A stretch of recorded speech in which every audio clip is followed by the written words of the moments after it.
This is AudioBuddha. AudioBuddha presents Map of the Journey.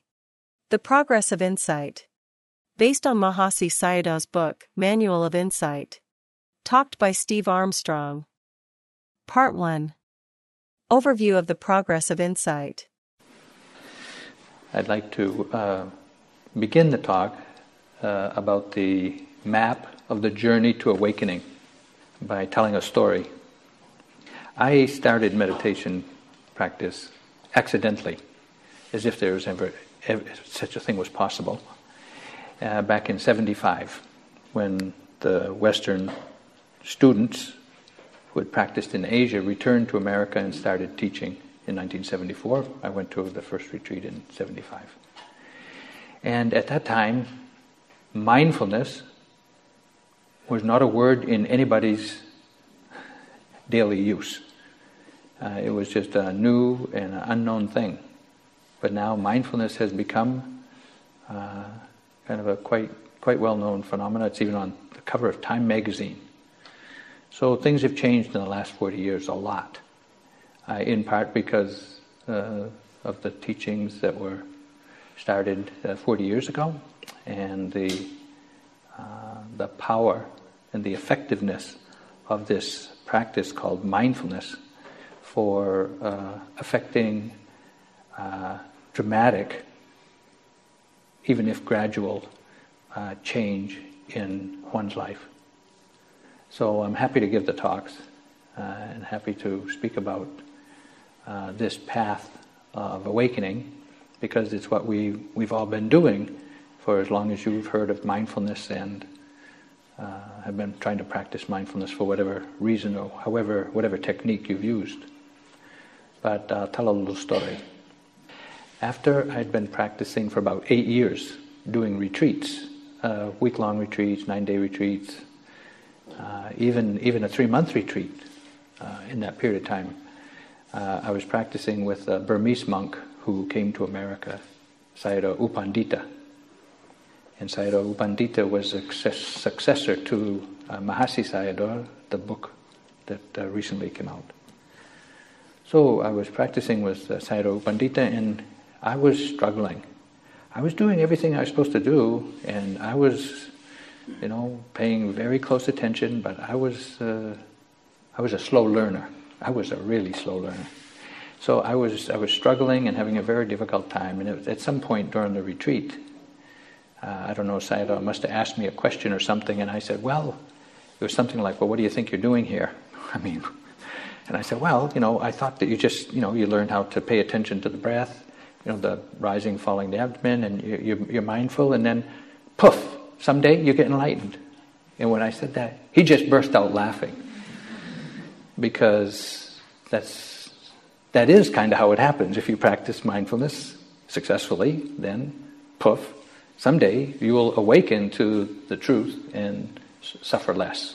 Let's put it that way. But I didn't know that there was this path. I didn't know that there was a map. Not a map that you could follow like most maps, but the journey of awakening is a very well-known journey. People from the time of the Buddha onwards have been making this journey from the delusion and the confusion and the suffering of our lives to some degree of mindfulness and awakening and some degree of suffering less. Now, just so you know what I'm talking about when I'm talking about suffering, I'm not talking about what you read in the newspaper. I'm talking about your own heart, your own mind. When you feel lonely, anxious, fearful, depressed, confused, bewildered, irritated, impatient, frustrated, disappointed, wanting what you can't get, having to put up with what you don't want, that's suffering. That's what I'm talking about. Is there anybody here that doesn't suffer? If you don't suffer, you're done. You got the weekend off. So that's what I'm talking about, suffering. We all suffer. And this path of awakening is a path as unlikely as it seems. Who could ever imagine Really, can you imagine being free of impatience, being free of irritation, being free of anxiety? I mean, it doesn't even seem realistic, does it? It isn't if you don't practice. But actually, it is possible. It is possible. It's hard to believe, isn't it? It's like, is he pulling my leg? What's he talking about? I don't know if that's real or not. And don't ask me, because hey, I'm not done the path. I'm not finished yet. I'm on the way, but and what I can attest to is that if you practice, you'll come to know your suffering in intimate detail. You'll definitely come to know it better, and you'll begin to understand why you suffer. And when you understand why you suffer, then you can begin to address the causes and the conditions that give rise to that suffering, and therefore you'll suffer less. Okay? Okay, so on this journey, there's this confused state that we all find ourselves in at some point as a human being, just kind of muddling through life, trying to do the best we can, and we realize that, it's hard. It causes us a lot of stress. It's suffering. But actually, if you look at the whole journey of all beings on this path of awakening, all of us, just being born human beings, we've done 90% of the trip. Because as a human being, just look, our lives are pretty good, right? Our lives are pretty good. We're not suffering like animals. Living in the West, we're not suffering like a lot of people in other parts of the world that, live with conditions that are much more challenging, right? So we're being born a human being, we live in the West, we're all educated. You can all understand what I'm talking about. And none of us are starving. We all have food, we have good health, good enough health to be here. We have some discretionary time, we have some discretionary income, we're interested, and still we suffer. Right? Okay. So, what is it that causes someone like all of you to be interested in this very refined kind of work to suffer less? I mean, a lot of people would just love to have the conditions in life that we have and just say, hey, that's good enough. I'm well fed, I got a job, I'm warm in the winter, I'm cool in the summer, and I'm educated. And even the Buddha acknowledged these are real blessings in our life. These are real causes of happiness. To have an education, to be able to take care of yourself, your kids, your parents, to be able to run a household. The Buddha identified these as to live in a place where there's no war. It's really good. But still, we suffer. Okay. So what is it that causes us to be interested in even less suffering? What causes us to be interested is what are called the paramis. The paramis are the forces of purity in our heart. They're the qualities of good human beings all over the world. Every culture, every society. And these qualities are not particularly Buddhist. They're qualities like generosity, loving-kindness, patience, non-reactivity or equanimity, being resolute, living ethically, telling the truth. Everywhere, in every culture, people who tell the truth, practice generosity, loving kindness are less reactive and are wise. They're valued, they're recognized as good human beings. And it's because of those qualities in our own heart that mostly we were aware of and we have developed to some degree. But we see that there's still room for improvement.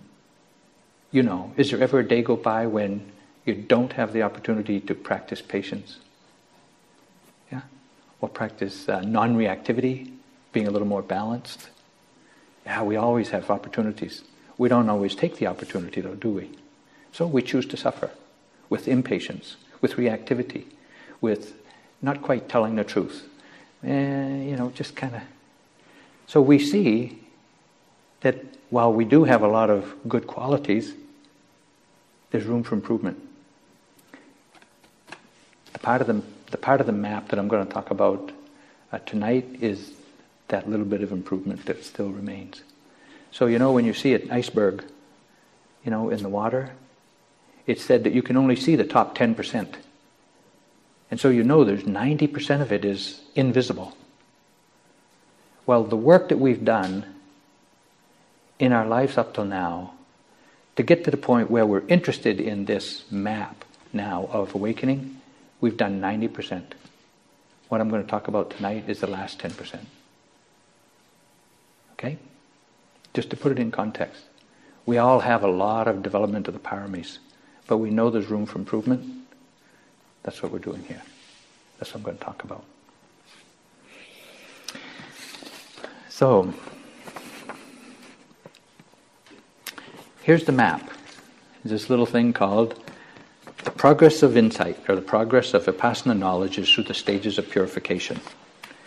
Now let me just say also that this is a well-known map. It's been around for a couple of thousand years, but Western teachers, the first generations of Western teachers, they knew about this map, but they chose not to share it.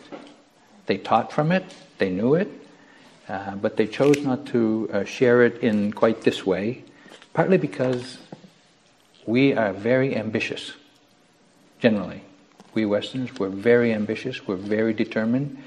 We strive and scheme and strategize to get what we want as quick as possible. And on this path of awakening, all that is a hindrance. It's an obstacle. So they said, better that we don't share this. It'd be better just for people to just kind of come into this meditation thinking all they got to do is sit quietly with their eyes closed and breathe deep. Yeah, if they do that, they won't try too hard. Right? How do you have to? You don't have to try hard to breathe, right?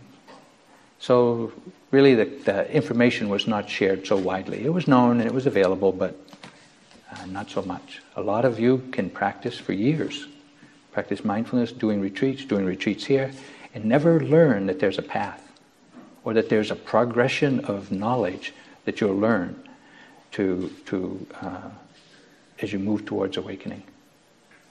But because there are so many people now jumping on the mindfulness bandwagon and sharing it in whatever way they feel is useful for them, that there's grown some confusion. There's grown some confusion, and there's some lack of understanding, really, of the value of mindfulness. So I just want to read this one note that Joseph Goldstein, he was one of my first teachers, he was one of the senior-most teachers of mindfulness and Vipassana, or insight meditation in America, in the West. He was kind enough to write a foreword to this book, the Manual of Insight. He says, "The widespread introduction of mindfulness now taking place in America and other Western countries has its roots largely in the teachings of Mahasi Sayadaw and his great ability to convey the practical means of awakening. Although mindfulness in its secular applications, like mindfulness-based stress reduction, for example, although mindfulness in its secular applications has tremendous benefits, it's helpful to remember that the original teachings of the Buddha are about liberation. That is, freeing the mind from those mental states that cause suffering to oneself and others." Many of us have lost sight of the fact that this mindfulness that we practice is not just for feeling good, not just for calming down, not just for stress management. It's for freeing the mind, freeing your heart from suffering and the causes of suffering.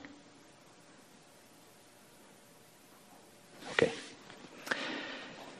So, this map that I'm just going to do a quick overview tonight, because obviously I could talk about this for a couple of days straight, right? And it takes several years to practice it. But I'm just going to give you an overview to tempt you to come back tomorrow and Saturday. Or if you can't possibly make it tomorrow and Saturday, The book is available. I'm not selling these books. They're for sale. But they'll be available if you want to buy them. So when we look at this progress of insight here, some people don't like to call it progress. Some like to call it the process of insight, which is also a good way of understanding it. It's the process of developing insightful knowledge. Now first I have to say that when we suffer, there's 3 grades of suffering. There's, I talked about suffering. There's 3 grades. There's the kind of suffering that you act out. You're so impatient, you're so angry, you're so anxious, or you're so afraid that you act it out, causing yourself and other people harm. You hurt other people. You hurt yourself and you hurt other people because you say it, you do it. That's the grossest form. But sometimes we can exercise restraint, and we don't say it and we don't act it out. But we're obsessed. The mind is just obsessed with thoughts of revenge and thoughts of acting out in a way that would cause harm if we act out.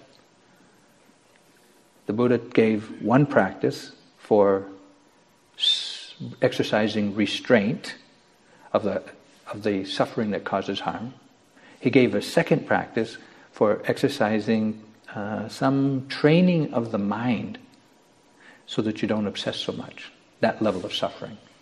But there's a third level of suffering that the Buddha spoke about, and that is the potential within our own mind to react in an unskillful way. We always have the potential to be impatient, to be impulsively angry, to be impulsively fearful, to be impulsively whatever. And we know that. We know that in our own minds. We know that in our own hearts, don't we? We know that we're not free of that. If push come to shove and the conditions were right, we would act unskillfully. There's a third training that the Buddha offered to address that impulsivity, not yet arisen, not yet happening, but the potential for it to arise. And these 3 trainings, the exercise of restraint, the exercise of tranquility, and the exercise of understanding, are the 3 trainings of the Noble Eightfold Path. The Noble Eightfold Path is the Buddha's path for the journey of awakening. So this first line on this process of insight is called purification of conduct. This is the practicing of the precepts. This is the first training that the Buddha gave. And the precepts are to exercise restraint from speaking and acting in a way that causes harm. Not lying, not stealing, not acting out sexually in a way that causes harm to yourself or others, not abusing or overusing the use of intoxicants, and speaking the truth and speaking in other ways that conduces to harmony in your relationships. And even those, this is the most basic level of being human, not hurting other people. By killing, stealing, sexual misconduct, use of intoxicants, and speaking harmfully. Even that is rampant in the world today. If you read the news, that's what it is, a catalog of people acting out, hurting one another. That's the news, right? And so people suffer. But that's the first practice that we each have to undertake, is this exercise of restraint. Begin to really pay mindful attention to when we speak and act, that it's coming from a place of non-harming. And even that's not easy, right? Not easy for me. I don't think it's easy for you either. Yeah, we still do and say things. We'd rather not. But we have regret. When you act out in this way, then we feel remorse. We feel guilty. We have regret. And that's another level of suffering, right? I'm not the only one, right? Okay. I just want to make sure I'm not. Okay. But anyway, if we can practice this level of purifying our conduct, what we're doing, when we say purifying our conduct, we're noticing in our mind when there is an impulse to speak or act in a way that might cause harm. But we have to be mindful, right? We have to be aware. Mindfulness is to remember to recognize the present moment's experience. We have to remember to be aware of what's going on in our mind when we're about to speak or about to act. Oh, that takes quite a lot of training just to purify our mind from acting out carelessly. But that's where we begin. That's where we begin. And you can see that the world as a whole needs this practice a lot. Right? The second line says purification of mind. This is temporarily overcoming the hindrances. Well, when the mind is obsessed, when we're thinking about our anger, and we're thinking about our impatience, and we're thinking about what we'd like to say and what we'd like to do, but we're not actually saying it or doing it, but we're obsessing with fear or anxiety or depression. You know what it's like. The mind just gets caught in this rut, and it goes over and over and over again, and it knows the story of this anger and this fear and this jealousy, and it just goes over and over and over, and the mind is just obsessed. Right? That's suffering. The second training of the Noble Eightfold Path is to be mindful of the present moment's experience. And what does that mean? Well, it means, we usually start with paying attention to the breath at the nostrils or the belly, and we try to calm down a little bit. If we can sustain the continuity of being aware, moment after moment after moment after moment, then these obsessions don't get any momentum in the mind.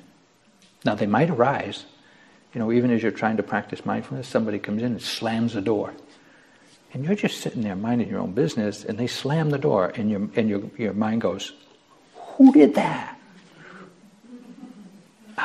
Okay. But instead of obsessing about it and turning around and looking and giving them the evil stink eye, you see it. You see in your own mind, oh, here comes this anger. And if you can be mindfully aware of that moment, being mindful of an unskillful state of mind is a wholesome state of mind. Anger is unwholesome. It's unskillful. It causes you harm. It'll cause other people harm if you act it out. But if you're aware of it, you're not going to act it out. It may be unpleasant to be aware of, but you're not obsessing angrily. You're aware that anger has arisen in your own heart, or you're aware that fear has arisen in your own heart, or anxiety, whatever it is. That awareness is wholesome. If you can sustain that awareness of anger, awareness of impatience, awareness, then it'll calm down. This is how we train the mind to not obsess. It's a training. You can't control the mind, can you? You can't tell the mind, be happy. You can tell it, but it's got a mind of its own, right? As Sayadaw U Tejaniya, one of my teachers in Burma, says, the mind is not yours, but you're responsible for it. Meaning, what comes into the mind, you never know. You never know. You just don't know. Somebody walks in and does something, and you'll get angry. You get impatient, or you get caught in desire or fear. You don't know. It's just going to happen. But once it happens, you're responsible. Now you've got to do something about it. You're either going to act it out, you're going to train your mind to calm down, or you're going to understand, this is the third training, is how to understand this situation where you don't get caught in suffering. Okay, so this mindfulness, purification of mind, is when we are able to just be mindfully aware for sustained periods of time, at least for 2 or 3 seconds in a row. It's hard. We did the sitting, and we're paying attention to the present, remembering to recognize the present moment. How many seconds could you be aware before the mind got lost in thought? 5 seconds? 2 breaths? 3 breaths, maybe? Then, breathing in, breathing out, breathing in, spacing out. That's the way it goes, isn't it? It's really hard. And nobody's even threatening us, but still hard to be aware. Okay, so that's what I'm talking about. Establishing some degree of continuity to the mindfulness so that we're not caught in spacing out or obsessing. Then when we do that, we begin to purify our view. This is the third step here. and it's called Knowledge of Discerning Mental and Physical Phenomena. What that means is we actually understand what is being observed. We observe and we can actually understand, oh, breathing in is being known. Okay, I'm using my hands now to teach, three-dimensional teaching. Breathing in is being known. Breathing out is being known. Hearing sound is being known. Thinking is being known. Planning is being known. Remembering is being known. Boy, if you could be that continuous, cool, chilled right out. Really, you wouldn't be caught in reactivity, would you?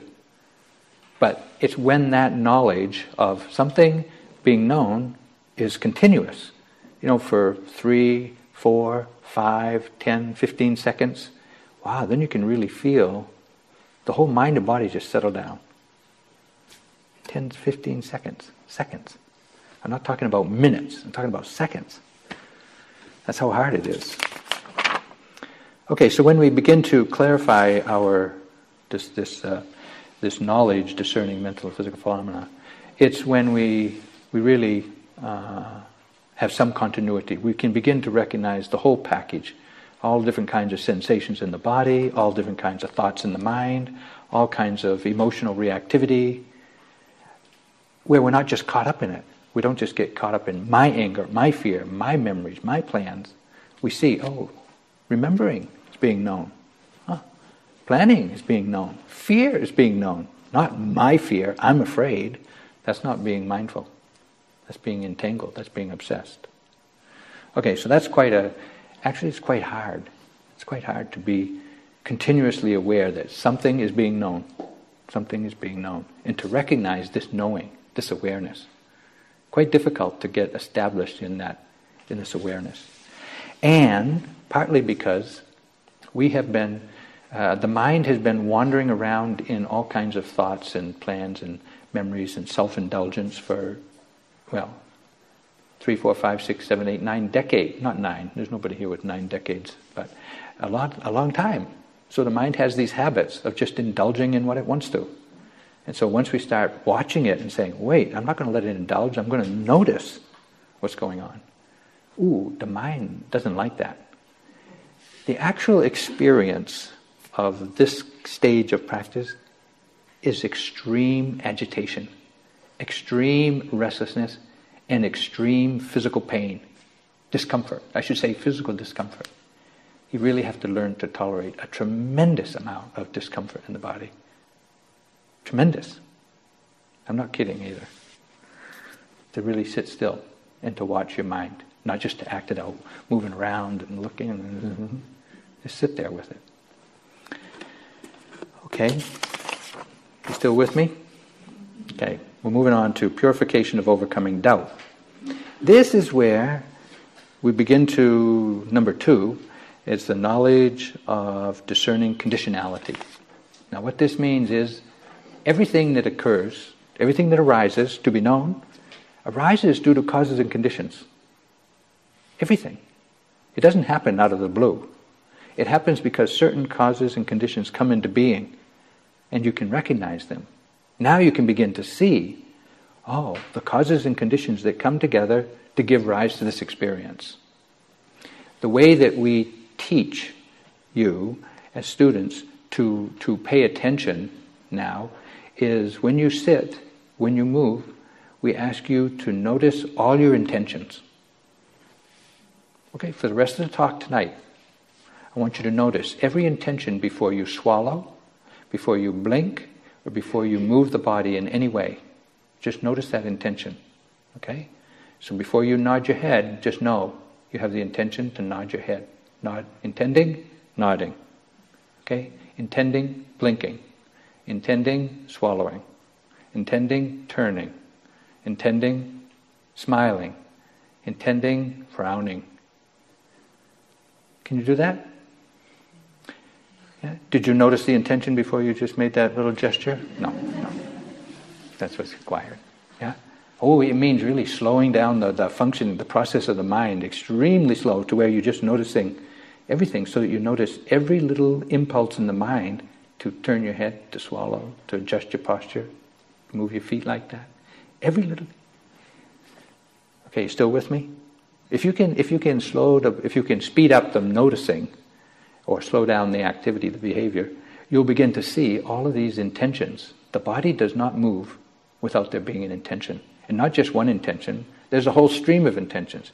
For me to move my hand from the left side of me to the right side of me takes hundreds of intentions, hundreds of movements. Intending, moving, intending. There's a steady stream of intending and movement. As soon as I stop having that intention, the hand stops. And it will stay right there until I have the intention to let it down. You see how continuous the mind would have to be? When you're that continuous, there's no wandering mind, right? Where's the mind going to wander? It's not going to wander. Wherever it wanders, you're going to notice it. Okay. It's a good thing this is the hardest part of the trip, huh? Because it's pretty hard. Okay, so now we're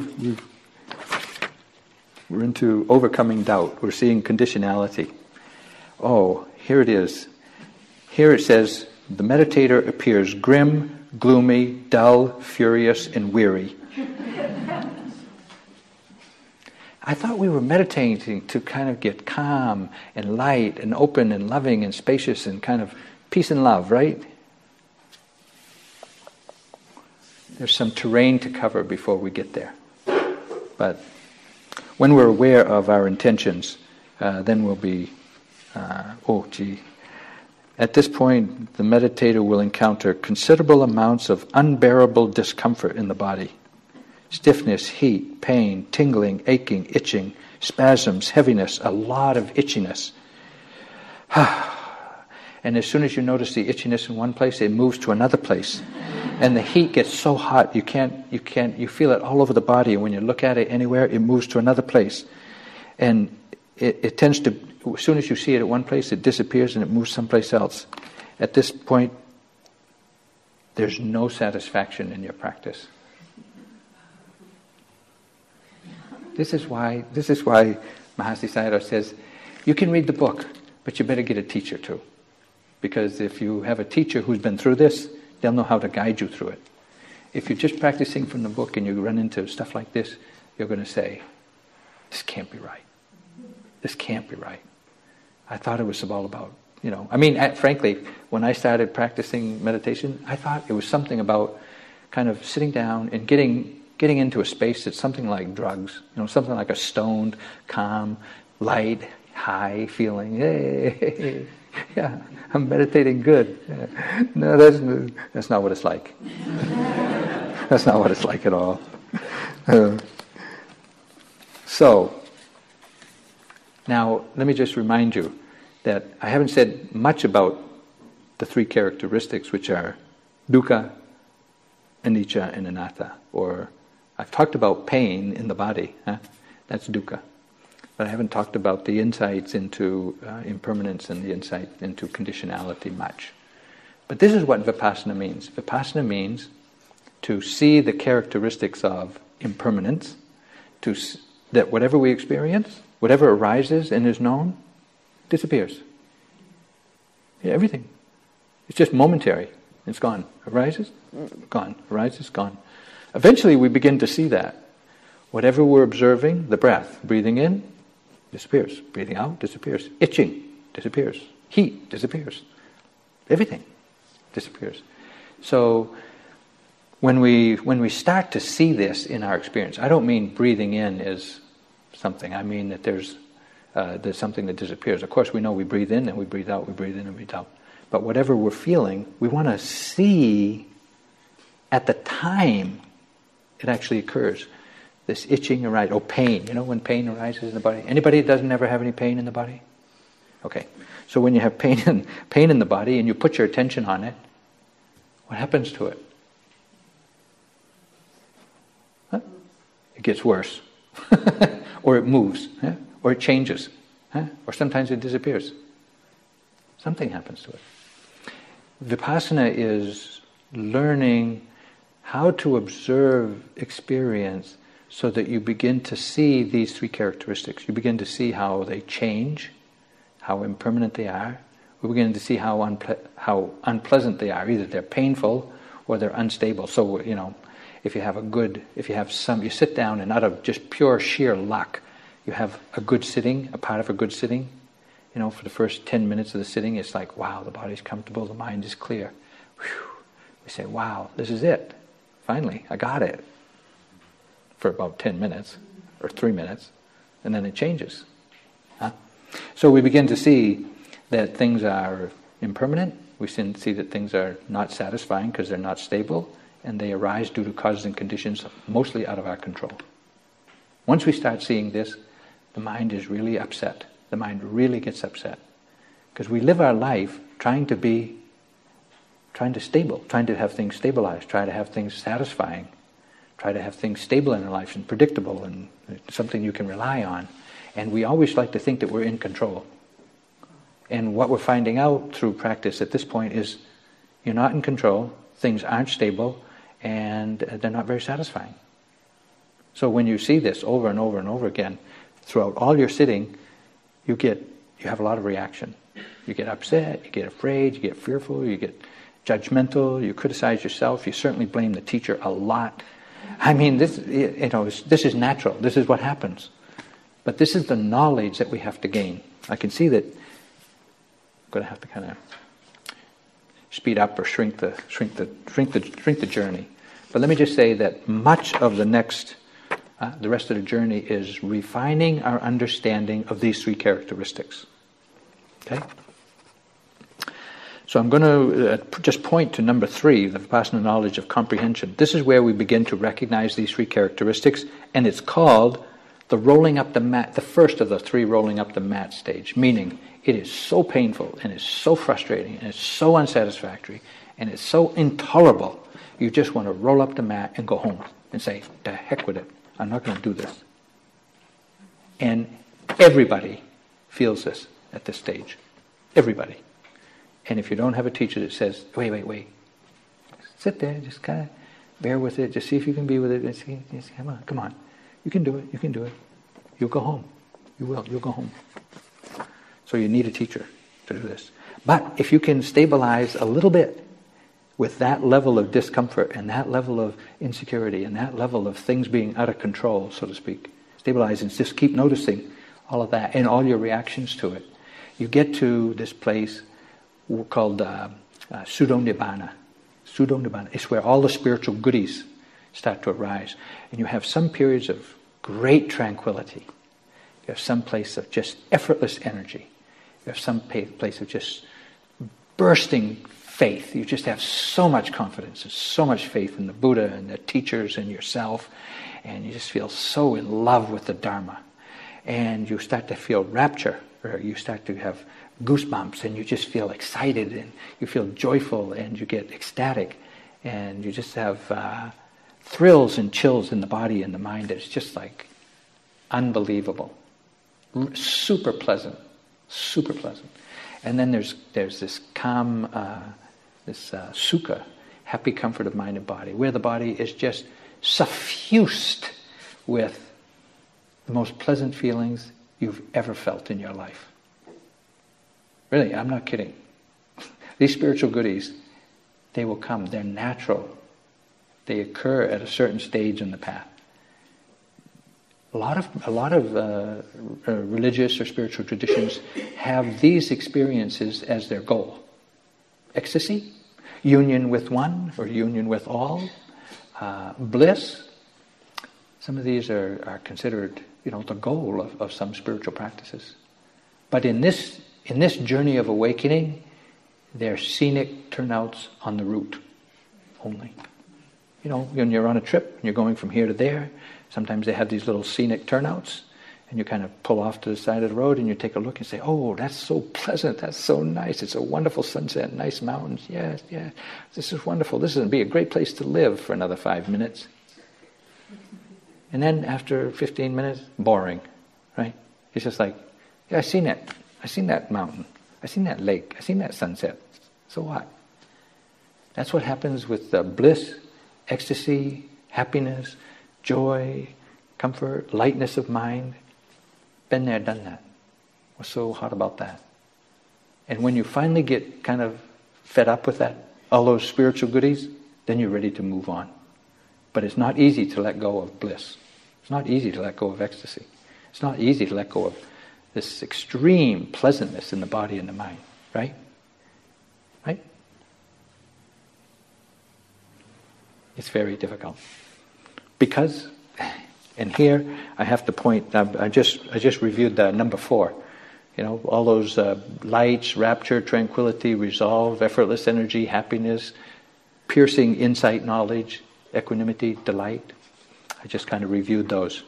But when you can actually treat those as just another object being known. You know, breathing in, being known. Breathing out, being known.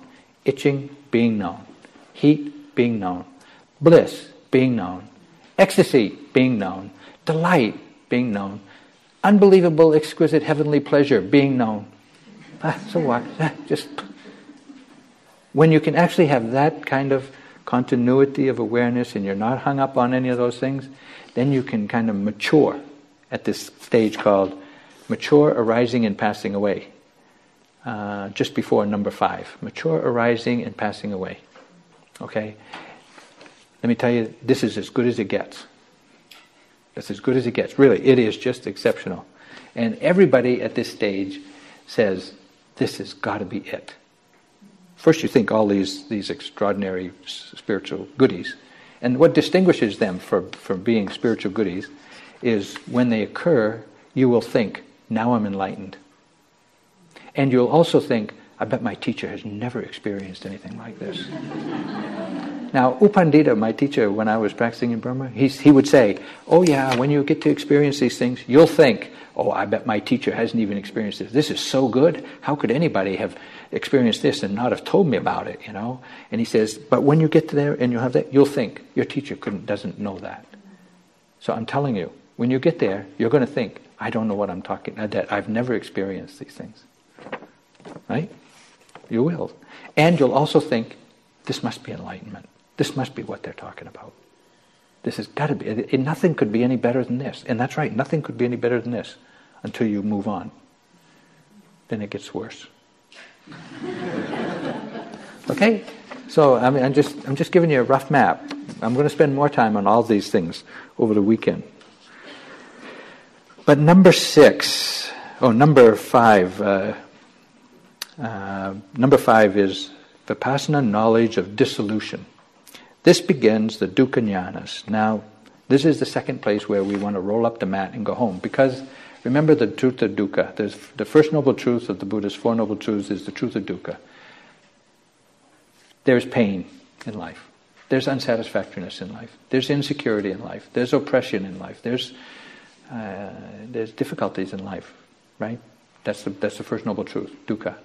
Well, at this point, after this mature arising and passing away, when all of these spiritual goodies are just something else being known, then you really have to learn about the truth of dukkha.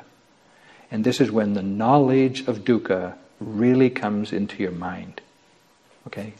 And you think you've seen dukkha before. You know, with all this pain in the body and this frustration and difficulty in the mind. It gets worse. Even after the best of all the spiritual goodies, it gets so bad. Because it's not that the pain in the body is bad.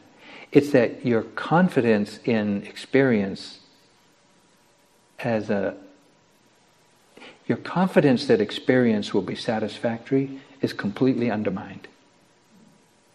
And you become disillusioned with everything.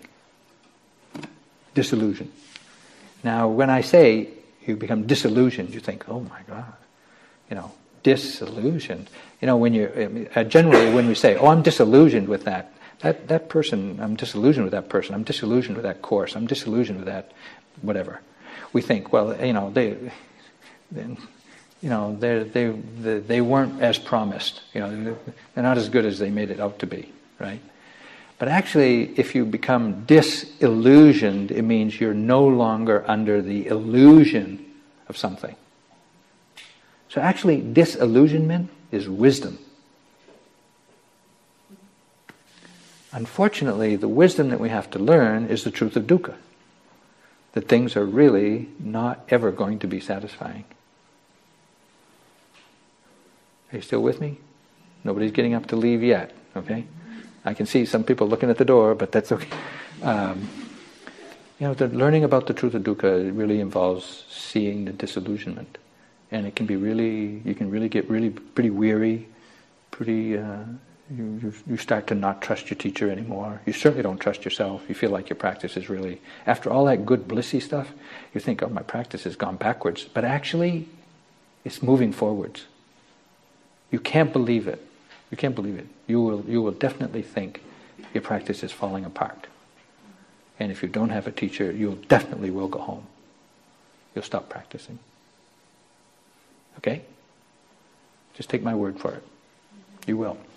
So you need a teacher that has been through this stage and knows the way through it and knows what it looks like.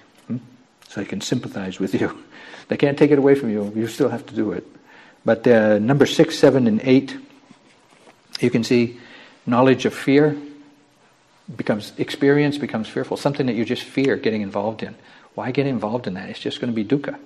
And disenchantment, or fear and danger. You see that, getting involved, seeking after, trying to find satisfaction anywhere is just dangerous. You're just going to suffer. And then the disenchantment is when you just become disenchanted with everything. You're disillusioned. You're no longer enchanted by the promise of anything. Don't take this mental state home with you. It makes it hard to, get along. But then, number 9, luckily, you get enough of this truth of dukkha, and you want to deliver your mind. You want your mind to be free of dukkha. This is when you first begin to understand what nibbana might actually be, what the end of suffering might actually look like. Because now you know what suffering is. You know what dukkha is. Now you can begin to really want to be free of that.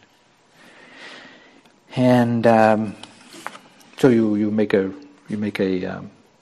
resolve. Number 10, you resolve to just keep noticing what arises, no matter what it is, no matter how bad it is. You just keep noticing something is being known. Something is being known.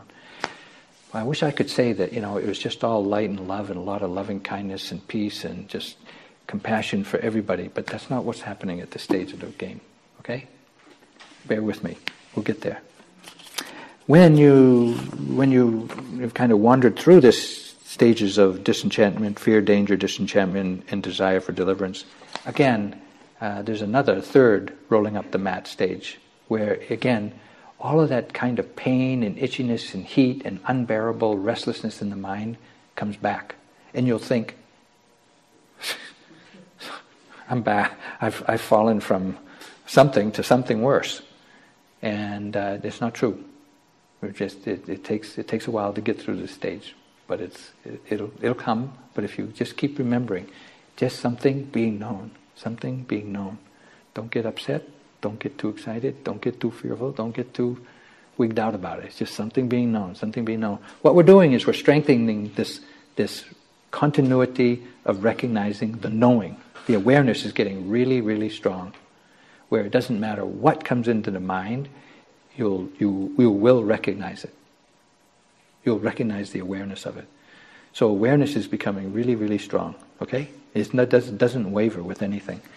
And then the number 11 is when the mind finally stabilizes in non-reactivity, where the mind is really equanimous.